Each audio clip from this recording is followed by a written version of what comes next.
பாரம்பரிய சமையல். பாரம்பரிய சமையல் நிகழ்ச்சியில் மீண்டும் உங்களை சந்திப்பதில் மகிழ்ச்சி. பார்க்க போகிறது மாம்பழ லஸ்ஸி. மாம்பழ லஸ்ஸி செய்வதற்கு தேவையான பொருட்கள்: தயிர், மாம்பழம், நாட்டு சர்க்கரை. இப்போ மாம்பழ லஸ்ஸி எப்படி செய்யுதுன்னு பார்க்கலாம். இது ரொம்ப டேஸ்ட்டாக இருக்கும், குழந்தைங்க ரொம்ப விரும்பி சாப்பிடுவாங்க. இது தயிர் நான் வீட்டில் போட்டது தான்.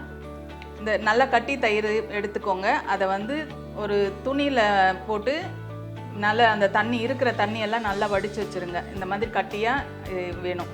அப்போ தான் நம்மளுக்கு நல்ல க்ரீமியாக கிடைக்கும், நல்ல டேஸ்ட்டும் நல்லாயிருக்கும். இந்த மாதிரி எடுத்து வச்சுக்கோங்க. ஒரு 1/2 hour துணியில் கட்டி வச்சிங்கன்னா அது தண்ணியெல்லாம் வடிஞ்சிரும்.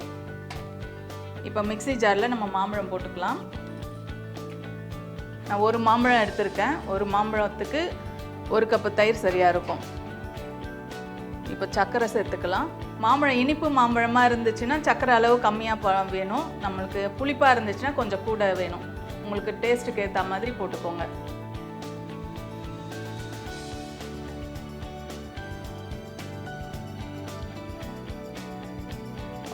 ஏலக்காய் தூள் உங்களுக்கு பிடிக்கும்னா ஏலக்காய் தூள் சேர்த்துக்கோங்க. இந்த மாம்பழம் ஃப்ளேவரே நல்லாயிருக்கும், அதனால் ஏலக்காய் தூள் நான் போடல.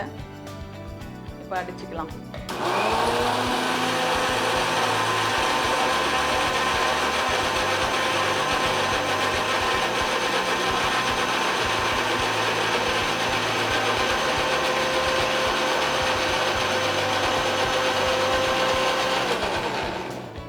இந்த மாதிரி நல்லா நைஸாக அரைச்சி எடுத்துக்கோங்க.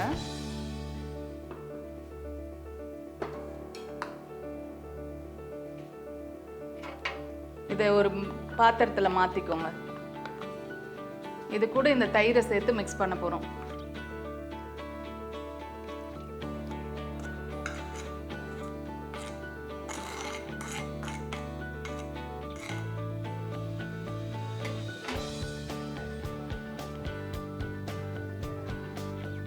உங்ககிட்ட பீட்டர் இருந்தால் பீட்டர் போட்டு யூஸ் பண்ணிக்கோங்க, இல்லைன்னா ஸ்பூன்லேயே நல்லா மிக்ஸ் பண்ணிக்கோங்க. விஸ்க் இருந்தால் கூட விஸ்க் போட்டு மிக்ஸ் பண்ணிக்கோங்க.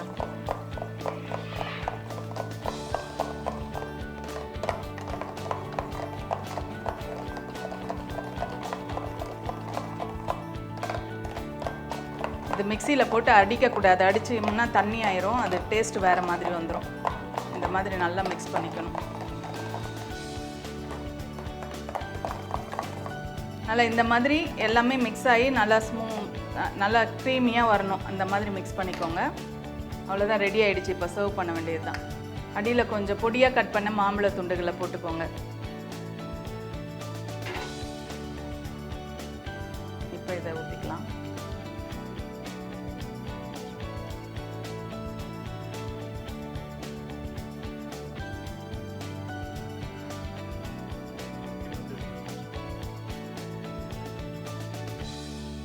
இப்போ நடுவுலையும் கொஞ்சம் போட்டுக்கோங்க.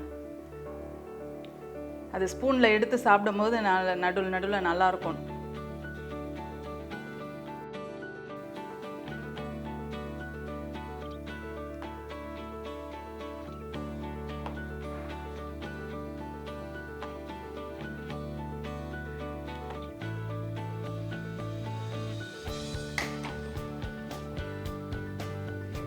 இப்போ மேலே கொஞ்சம்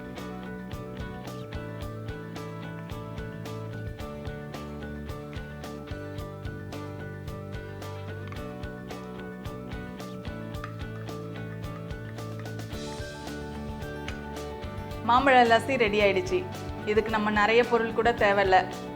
தயிர், மாம்பழம், நாட்டு சர்க்கரை, இது 3 தான் போட்டிருக்கோம். ஆனால் டேஸ்ட் ரொம்ப அட்டகாசமாக இருக்கும். இதை ஃப்ரிட்ஜில் வச்சு சில்லுன்னு சர்வ் பண்ணணும். குழந்தைங்களுக்கு ரொம்ப பிடிக்கும். நம்ம சாதாரணமாக கடையில் வாங்கும்போது மில்க் ஷேக், நிறைய வெரைட்டிஸில் மில்க் ஷேக் இருக்குது, லஸ்ஸியும் கிடைக்குது. ஆனால் அது அவ்வளோ டேஸ்ட்டாக இருக்காது, தயிர் புளிச்சு இருக்கும். இது நம்மளே வீட்டில் பண்ணுறதுனால ஒரு ஆரோக்கியமான இதுவை நம்ம கொடுக்குற மாதிரி இருக்கும். நம்ம இதை வீட்டில் செய்யும்போது ரொம்ப தயிர் புளிக்காமல் நம்ம ஆரோக்கியமாக பார்த்து செய்யும்போது குழந்தைங்களுக்கும் ஆரோக்கியமாக இருக்கும். நம்ம செஞ்சு கொடுக்கும்போது குழந்தைங்களும் இதை விரும்பி சாப்பிடுவாங்க. ஏன்னா இது ஒரு கூல்ட்ரிங்காகவும் இருக்கும், சில்லுன்னு ஐஸ்கிரீம் மாதிரியும் இருக்கும், லஸ்ஸி மாதிரியும் இருக்கும். ஸ்பூனில் எடுத்து சாப்பிடும்போது ரொம்ப டேஸ்ட்டாக இருக்கும். கண்டிப்பாக நீங்கள் செஞ்சு உங்கள் குழந்தைங்களுக்கு கொடுங்க. ரொம்ப டேஸ்ட்டாகவே வந்திருக்கு. கண்டிப்பாக செய்யுங்க. வேறு வித்தியாசமான உணவோடு உங்களை சந்திக்கிறேன். அதுவரை உங்களிடமிருந்து விடைபெறுவது உங்கள் சசி செழியன். நன்றி, வணக்கம்.